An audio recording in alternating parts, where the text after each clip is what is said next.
Audio Jungle.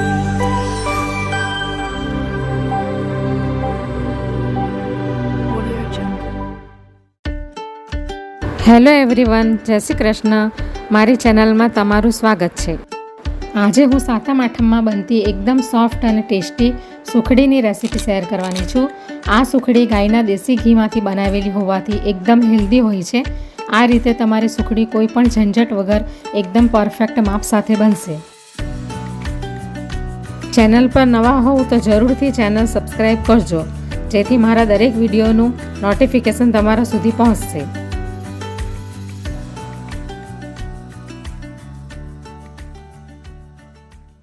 આજે હું સુખડીની recipe share કરવાની છું.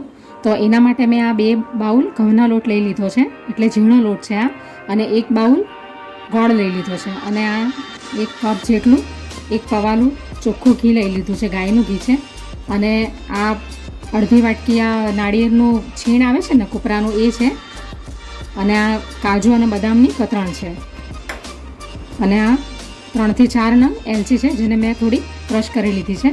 તો હવે આપણે બનાવવાનું ચાલુ કરીએ. તો હવે આપણે ગેસ ચાલુ કરીએ અને ગેસને મીડિયમ ફ્લેમ પર જ રહેવા દેવાનો છે. પહેલાં આપણે એની અંદર ઘી નાખી દઈશું.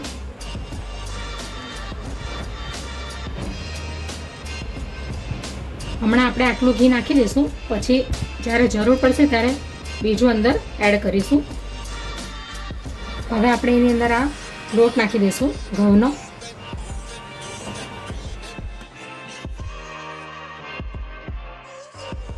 હવે આપણે એને ધીરે ધીરે હલાવતા જઈશું, અને બદામી કલર થઈ જાય ત્યાં સુધી આપણે એને થોડો શેકી લઈશું ઘીમાં.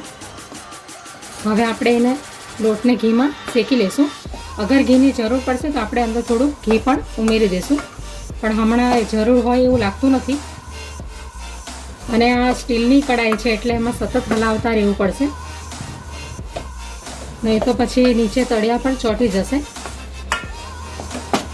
તો સુખડી બનાવવા માટે નોનસ્ટિક પેન અથવા તો એલ્યુમિનિયમની જે જાડી કડાઈ આવે છે ને એનો ઉપયોગ કરવો.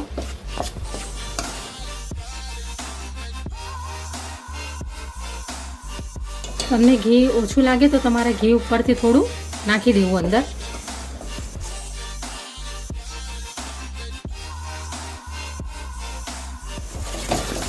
તો હવે લોટ બધો શેકાઈ ગયો છે. તો હવે એને એકદમ સોફ્ટ બનાવવા માટે આપણે એની અંદર 1 ચમચી જેટલી આ મલાઈ નાખી દઈશું. આ ઘરના દૂધમાંથી નીકાળેલી મલાઈ છે, આ ઘરની મલાઈ છે. મલાઈ ન હોય તો તમે થોડુંક દૂધ પણ અંદર ઉમેરી શકો. મલાઈ નાખવાથી સુખડી એકદમ સોફ્ટ બનશે અને દાણાવાળી પણ થશે. હવે આપણે આ ગોળ છે એ બધો અંદર નાખી દઈશું.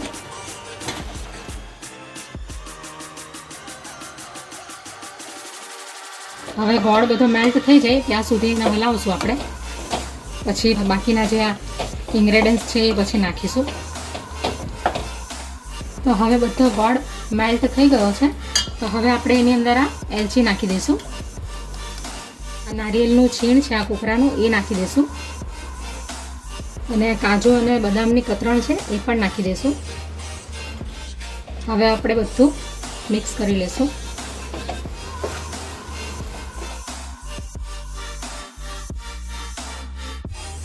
તમે જોઈ શકો છો કે ઘી પણ બધું છૂટું પડી ગયું છે. તો હવે આપણી સુખડી રેડી થઈ ગઈ છે. તો હવે આપણે ગેસ બંધ કરી દઈશું. આ ડીશની અંદર મેં થોડું ઘી ગ્રીસ કરી લીધું છે. હવે આપણે આ બધી સુખડીને અંદર ડીશની અંદર નાખી દઈશું.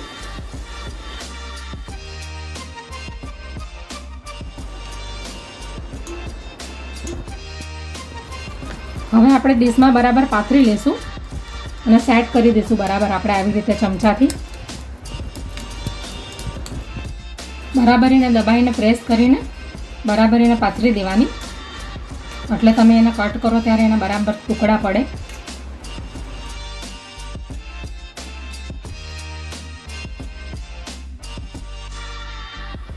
હવે આ કાજુ અને બદામની કતરણ આપણે એની ઉપર પાથરી દઈશું.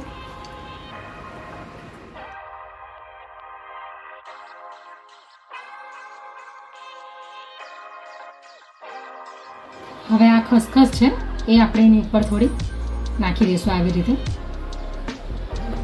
તો આપણી સુખડી રેડી થઈ ગઈ છે. હવે આપણે એને હમણાં કટ નહીં કરીશું, જરાક 5 મિનિટ સુધી એને થોડી ઠંડી થવા દઈશું, પછી આપણે એને કટ કરીશું. હવે આપણે એને કટ કરી લઈએ. તમારે નાના મોટા જેવા ટુકડા પાડવા હોય એવા તમે પાડી શકો.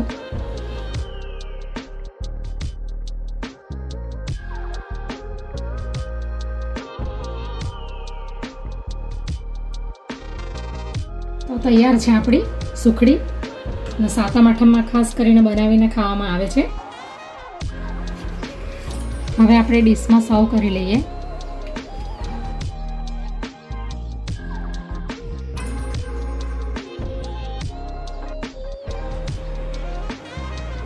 એકદમ સોફ્ટ અને એકદમ મુલાયમ સુખડી બનીને તૈયાર થઈ ગઈ છે. તમે આને સાતમ આઠમમાં ગમે તે તહેવાર પર તમે એને બનાવી શકો, અને આમ પણ તમે જ્યારે પણ ઈચ્છા થાય ત્યારે બનાવીને ખાઈ શકો.